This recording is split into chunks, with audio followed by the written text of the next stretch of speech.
On another topic, Yusek, Rep. Leviste claims you're demanding him to pay for the, quote, sleepless nights and anxiety you're having over his libel case against you. Any comment po? Plus, for ruining my integrity.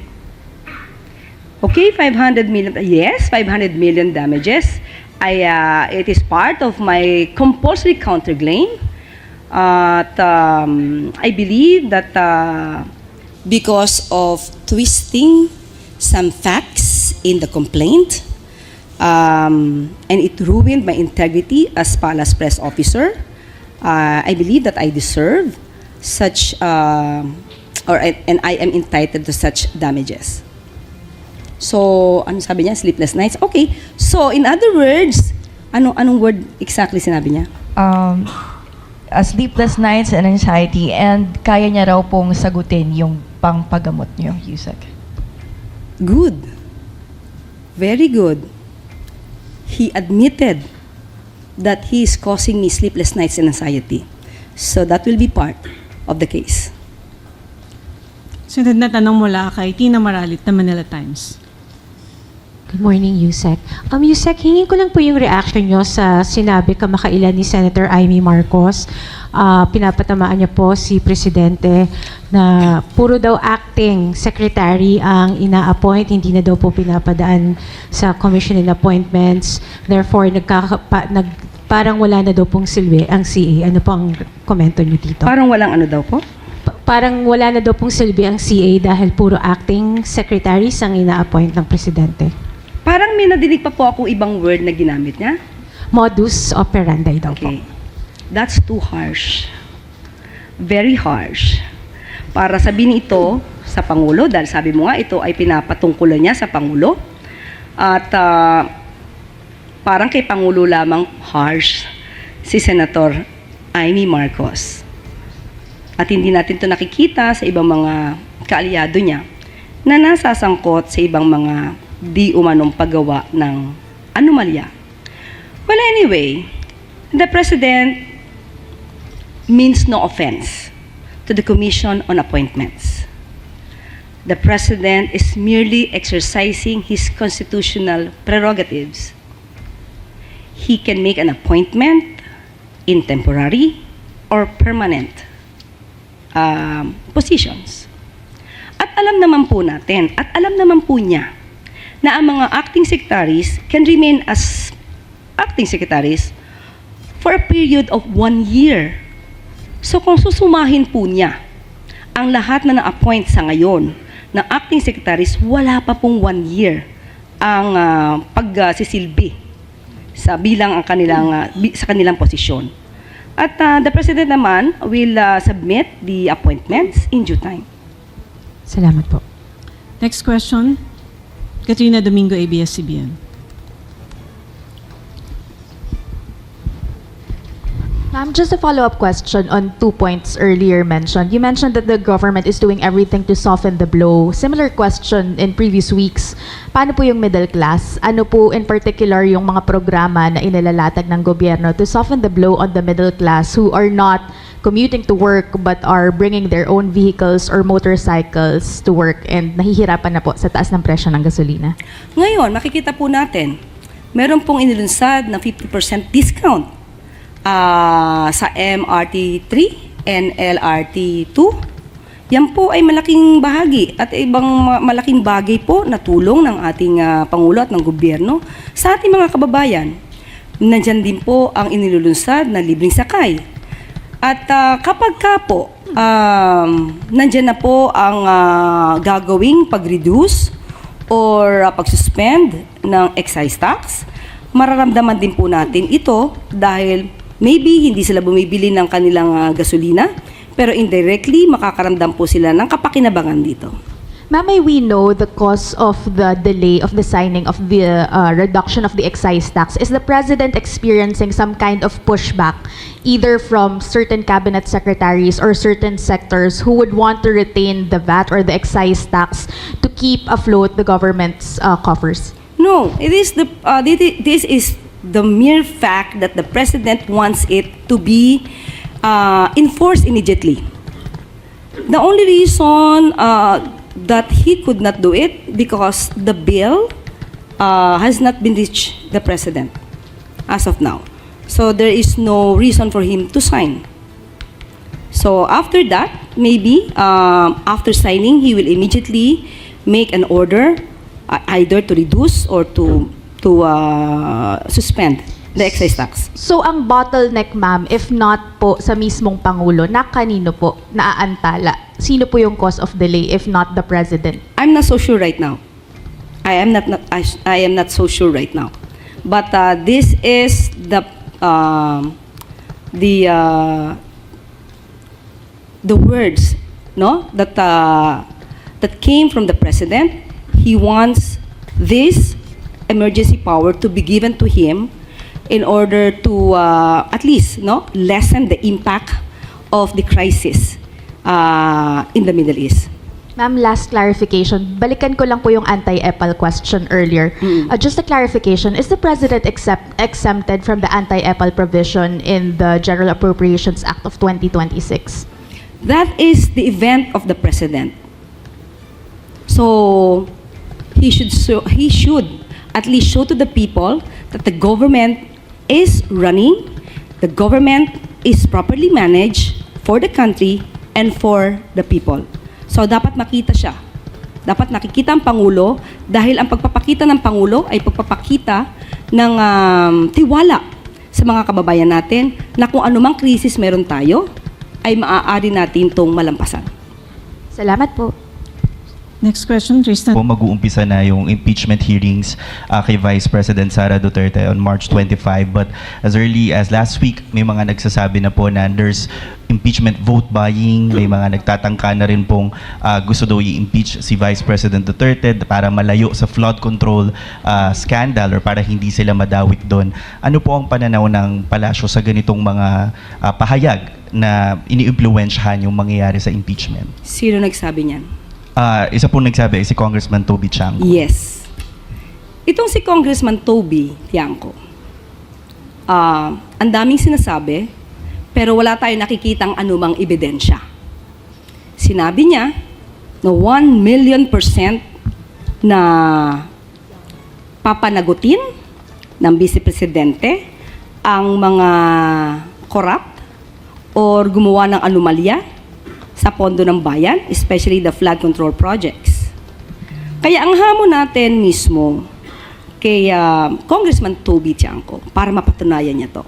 Hindi ba dapat kahit hindi pa presidente, ang vice presidente dapat nagtatrabaho na siya para mapanagot ang mga di umanong corrupt, lalong-lalo na doon sa mga ghost projects nung panahon ng kanyang ama. Madali naman niya malalaman kung sinong involved dito, tanungin lamang niya ang dating secretary ng DPWH na ngayon ay si Secretary or rather Senator Mark Villar. Hanggat hindi ito nagagawa, ang sabi nga natin, maaaring nanlilinlang lang si Secretary or rather Congressman Toby Chanco. So, sa ngayon pa lamang, hindi dapat niyang sirain ang anumang institusyon ng gobyerno, lalo na kung saan siya nakakasama or where he belongs, di ba? Sa institusyon where he belongs. Hindi dapat niyo sinisiraan, lalo na wala siyang ebidensya. Kawawa ang mga Pilipino sa mga taong puro fake news ang inihahatid sa atin. Katulad ng sinabi ng ating Pangulo sa kanyang mensahe, iwasan po nating magbigay ng fake news. At kasama na po kayo doon, Congressman Toby Chanco. Follow-up question mula kay Ivy Reyes, Bilyonaryo. Yusek, in response, Kong Toby Chanco said he does not know why you're so fixated with VP Sara, and also it's the reason why he filed a resolution to expedite the impeachment of VP Sara to answer the allegations that he's allied with the Vice President. Am I fixated? So tanong natin sa kanya yan, sino ba ang tinititigan niya? Balik natin ang tanong kay Congressman Toby Tiangco. Sino po ba ang tinititigan niyo? Kasi marami naman po na nai-involve sa mga anomalya at sa korupsyon, pero nililihis nyo ang inyong mata. At mukhang iniligtas nyo pa at nilalagay nyo sa pedestal. Samantalang noon pa po, last year pa po, ito na i-issue pero wala kayong anumang ingay patungkol dito. At sinasabi lamang niya, millions compared to billions. Ibig bang sabihin, kapag mas maliit ang halagang di umanong ninakaw, ay wag nang pansinin. Ganun po ba ang nais ni Congressman Toby Chanco? Hindi po yan nararapat. Maliit, malaki, ang anumang ninakaw o di umanong ninakaw, dapat panagutan. Last question, Ivan Mayrina, GMA7. Yusek, balikan ko po yung tungkol sa emergency powers.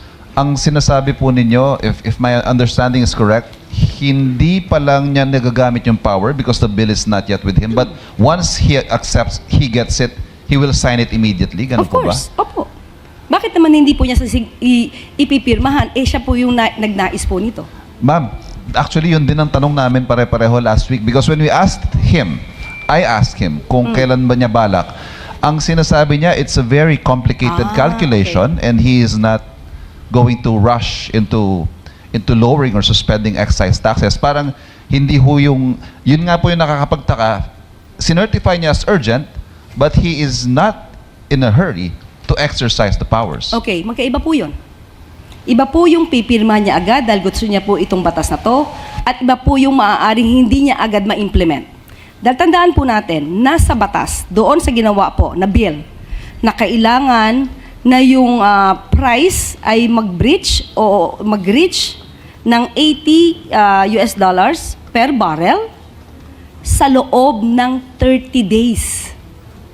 So as of the time na binanggit nyo yan, wala pa po kasing 30 days. So at the time, mahirapan po siya talagang i-implement. Pero pag yan, pumasok na po, na naayon sa batas na 30 days, ay maaari na po itong magawa ng anumang order. At pag sinabi po kasi nating excise tax, ito naman po ay upon entry.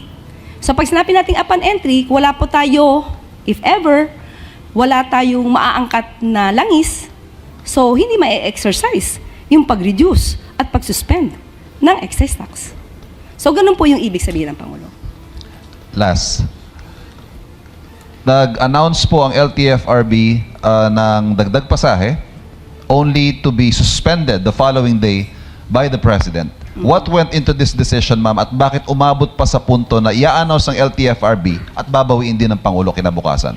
Naaral po ng Pangulo at binalanse mabuti ng Pangulo ang maaaring maging epekto nito.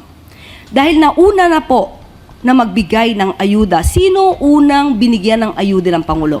Hindi po ba ang transportation sector? Financial assistance, fuel subsidy, at susunod nga po ay maaaring pagbaba or pagbawas, pagsuspend ng excise tax. Nauna na pong tulungan ang transportation sector. So ngayon po, ang mga mananakay natin, wala naman po sila natatanggap na anumang fuel subsidy. So binabalanse lamang po ng Pangulo sa ngayon. Ito po naman ay sa ngayon lamang upang hindi rin mabagatan ang ating mga mananakay, ang mga commuter, na pare-pareho naman po nating nadadanasan kung anong epekto ng krisis dito sa Middle East. So yun lamang po at kailangan lamang po talagang balansehin ang pagtulong sa bawat Pilipino. Last question, Sam Medinilla. Kailan po namin? Bali hanggang kailan po yung suspension dun sa Fair High for dun sa mga land PUVs? Sa ngayon, wala po tayong masasabi dahil aaralin pa po yan. Kapag ka po kinakailangan na po talaga na magtaas ng pamasahe at hindi masyado makakaapekto sa ating mga commuter at sa kabuuan ng ating mga kababayan, maaari naman po itong maging positibo dahil sabi nga po, especially bago po nangyari ito, hindi po ba nabanggit natin na patungkol po sa pagdagdag ng pamasahe sa mga jeepney drivers, yung dating binigay sa kanila na allowance ay sapat pa para sa paggastos or sa pagbili ng fuel at hindi sila malulugi. Nagkaroon lang po ngayon ng kakaibang sitwasyon. At ang dais nga po dapat unahin ay ang mga bus drivers, yung bus companies para po maakyat ang pamasahe. Ang dating hiling lamang po ng mga tsuper sa jeepney ay matulungan silang masolusyonan yung mga kolorum. Pero since na iba nga po ang sitwasyon, kailangan lang po talagang balansin ng Pangulo ang bawat kondisyon sa ngayon para kumbaga lahat po tayo ay makinabang, lahat po tayo ay maibsan ang nararanasan nating hirap or impact ng hindi natin ginustong sigalot sa Middle East. Clarify ko lang po. Bali, ang magdi-decide po kung mag-i-impose na ulit, no, i-alisin na yung suspension, si President po ba or LTFRB na lang? Pag-uusapan po yan. Kasi kahit po desisyonan yan at sinabi po ng Pangulo na hindi ito makakabuti sa ating mga mamamayan, of course, makikinig naman po yung sinasabing ahensya. Ay, thank you po.